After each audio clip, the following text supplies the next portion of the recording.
So, self-introduction first. What is your name, organization or institution you're working for, position and reason for attendance? Okay, so my name is Paul King.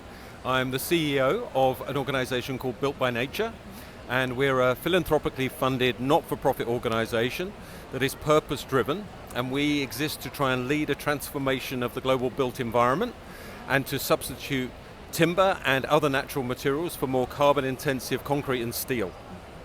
Excellent. So, could you explain what you do, like you are explaining it to a child whose future we are trying to protect? Yeah, okay.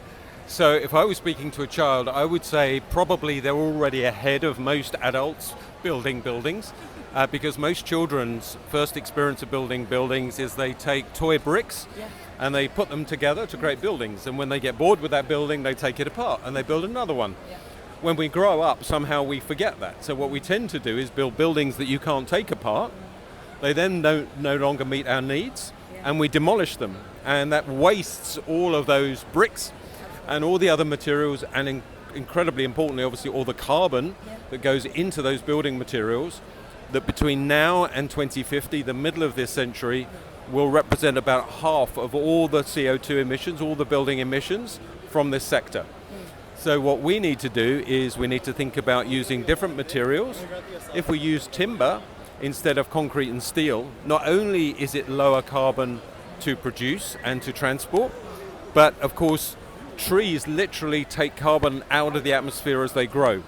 So buildings built with timber actually become carbon stores. They actually become part of the solution, carbon and capture storage solution, rather than the problem.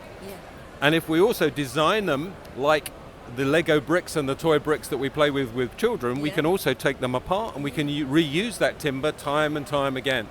So for all of these reasons, we have developed the principles for responsible timber construction that speak to these points. And we're delighted that the government of the Republic of Korea and Pakistan and 10 other countries this week at COP have endorsed those principles and have said they're going to support their application in those countries. Oh, that's excellent.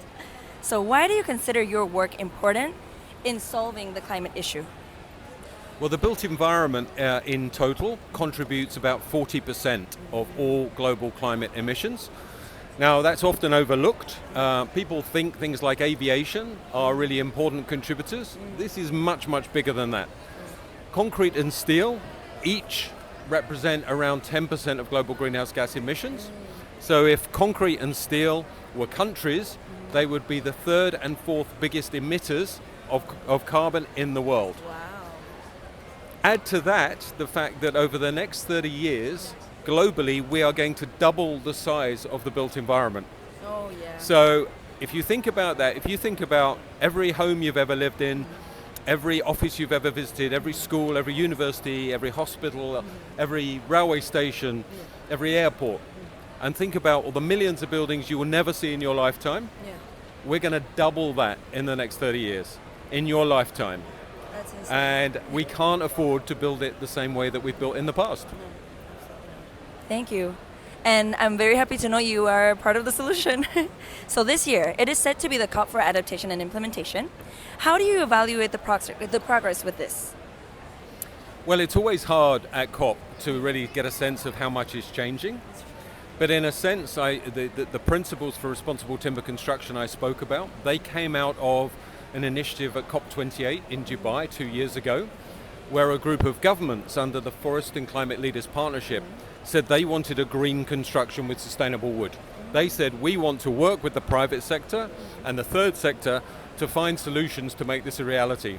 And 2 years on, that's what we've done. We've brought over 300 organizations from across the private sector and civil society to support that aim. So now getting the governments to endorse the principles means we are making progress. What we need to do now is move to real implementation and speed up the change in the building industry in those 12 countries. Excellent. Thank you. Thank you. Almost finished. What would you say is our role as youth in facing the climate change? Well, sadly, your role is more important than ever because for the older people like me, we have failed and we have not done anything like enough. You know, in my lifetime alone, we've seen biodiversity decline. We've seen species decline by 3/4 in my own lifetime, and of course we've seen carbon emissions soar. So unfortunately we are leaving behind a mess for young people to now try and take on and build upon. I think the energy, the optimism and the hope, and it's so important that you bring that here. It's very easy to be cynical about COP and wonder whether all of this chaos, all of this heat, all of this, the carbon emissions from people flying here is worthwhile. But on the other hand, when you come here and you see people from literally every part of the globe, and all of them are coming with hope and with solutions, and the younger people in particular are bringing energy, then that gives us all hope. So you're essential. Oh, thank you, thank you. I'm glad we are bringing the energy that you can kind of perceive, because we are bringing a lot of energy, and I feel like it is so necessary to leave with the energy, or with the energy multiplied as well. And I feel like meeting people like you really multiplies that energy, and it helps us feel like we are doing something correctly.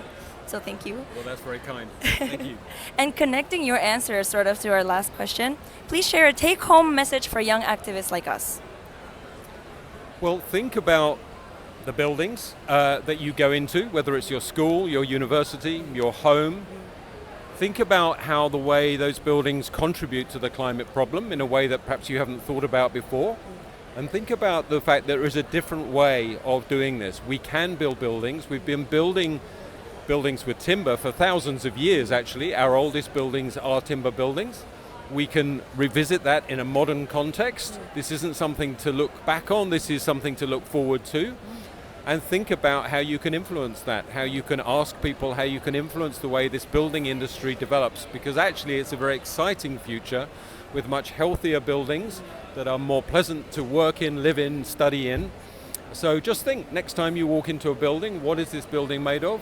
It could be made of something healthier for us and for the environment. Oh, that's amazing. Thank you so much for your time and for your amazing answers. It's very inspiring. Could you just have a little wave for everybody? Hi. Thank you very much.